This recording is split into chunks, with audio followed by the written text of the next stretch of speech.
Hi, I'm Dr. Elliot Adam from ElliotOracle.com. I'm also the author of the award-winning Fearless Tarot, How to Give a Positive Reading in Any Situation, which I'm now offering on my website signed copies of. And basically, I'm just going to pick a card for you and personalize a message based on what I think that card's meaning is going to be for you in your life. And this has been really popular. So if you're enjoying my videos and you want to get a personalized message to you, go to my website, ElliotOracle.com, and get a signed copy of Fearless Tarot. It is time for this week's Oracle Reveal. So earlier today on Instagram, I placed up a photo of 3 different animals, and I asked you to use your intuition and just ask yourself which animal's calling to you, because that animal has your message. And the 3 animals were the dove, the scarab, and the hummingbird. So if you're just joining me now, ask yourself which animal's calling to you, because that animal has your message. For those of you who picked the dove spirit, the card says be peace, and dove is a symbol of peace. Dove might be just telling you this next week to take a deep breath, to calm down, to stop struggling against things, and instead to really just kind of find your center.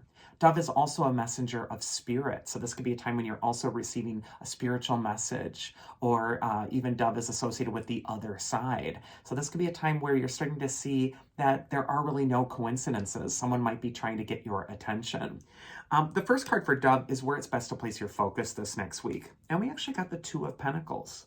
This card shows a juggler who's flexible and adaptable. You can see these wavy waters behind him, and this could indicate that for dove this next week, life might be sending you waves.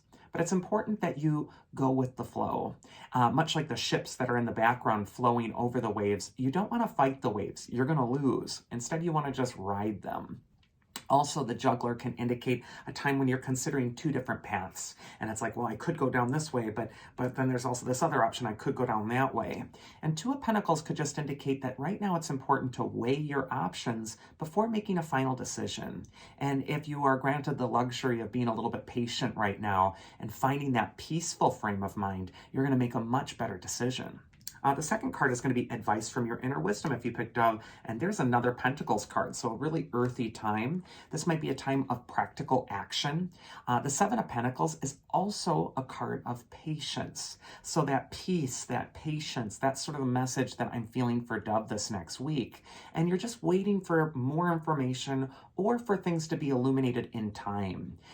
With very practical decisions, you're also going to want to tune inward and look at little messages Spirit might be sending you, or what your own intuitive flashes are showing you. That's really going to help you move forward. And finally, the mythic archetype that dove can learn from, or that can help them, is actually Aries, the god of war and battle. How interesting, we have the dove, which is all about peace. And here's Aries. Aries could indicate that this is a time not to fight, not to struggle, but instead to really find that peaceful frame of mind before engaging. Aries can also come up sometimes as a lesson for us to stop, to take a deep breath, to consider an action before we finally go through with it. You're going to make a much better decision if you're not mad, scared, or stressed. And so Aries could just indicate that this is a time to sheath the sword, consider the battle before you engage in it. The second cards, or the second animal, is the Scarab beetle, and the card says magic works through you. And Scarab is a symbol of rebirth in ancient Egypt. It's a symbol of renewal, much like the phoenix that rises out of the ashes.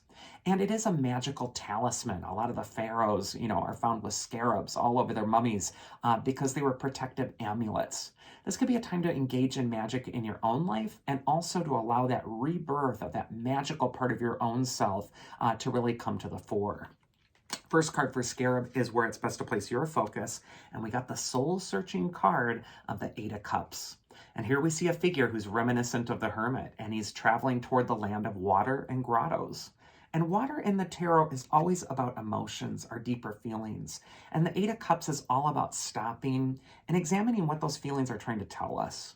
There's an eclipse happening on the card where the moon is blocking out the sun. And what this is indicating is that right now your inner needs need to take precedence over your image, how you want the world to see you, all that sun stuff.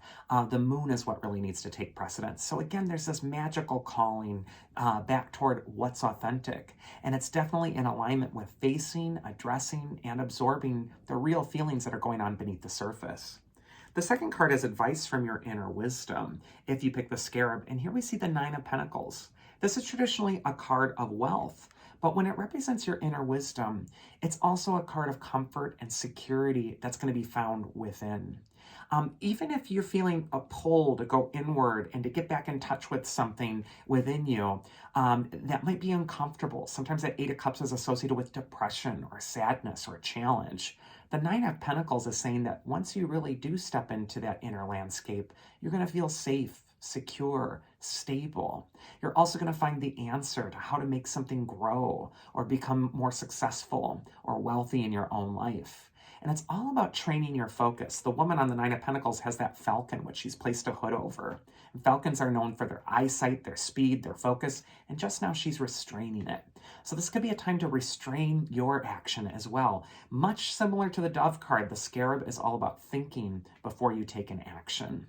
And then the mythic archetype that will help the Scarab is actually Poseidon, the god of the ocean and sea. He's the earth shaker god, and he can indicate that a shakeup might need to happen right now that shakes you out of sleepwalking through life or going through life without really paying attention to your deeper needs or your inner feelings. It's also not lost on me that this figure is traveling toward the land of waters and grottos, which Poseidon rules. So this is really going to be an important time to delve inward if you're attracted to Scarab and to unlock the magic that lies within and beneath the waves. And then finally, we have the Hummingbird spirit, and the card says, "Be here now." And Hummingbird is a symbol of joy. It's also a symbol of love. You can't cage or keep a hummingbird. It's a free spirit. And if you're attracted to hummingbird at this time, this could be a time to really set your own spirit free. It's also time to elevate the energy around you by exhibiting joy and by being the person who uses their charisma or their energy to really bring the moods up of those that are around you. Just think when you're attracted to hummingbird, after I walk through this room, am I leaving it in a better state than when I arrived at it? The first card for Hummingbird is what it's best to place your focus on this next week, and we got the Three of Wands, which is a card of the long game, the big picture. If you're attracted to Hummingbird, you need to look at the big picture right now. The future is yawning before you, much like this huge landscape. And it can feel a little daunting, like, gosh, where do I begin? What do I do next? But the Three of Wands is really indicating that for you, this is a good thing. The sky is the limit. And the only limitations that are really before you are going to be your own decisions, your own choices to not take action. If you act, you will win. If you avoid, you're going to lose. So it's best to take action this next week, especially if you pick the Hummingbird. The second card is going to be advice from your inner wisdom if you pick the Hummingbird. And here we go, another Wands card. Wands indicate growth, development, and movement, especially that Eight of Wands, which indicates that ideas are going to be hitting you like from a bolt from the blue. It might also be a time that the things that were once stuck are now unstuck. They're moving forward at breakneck speed, and you may be needing to keep ahead of them, or at least keep up with them.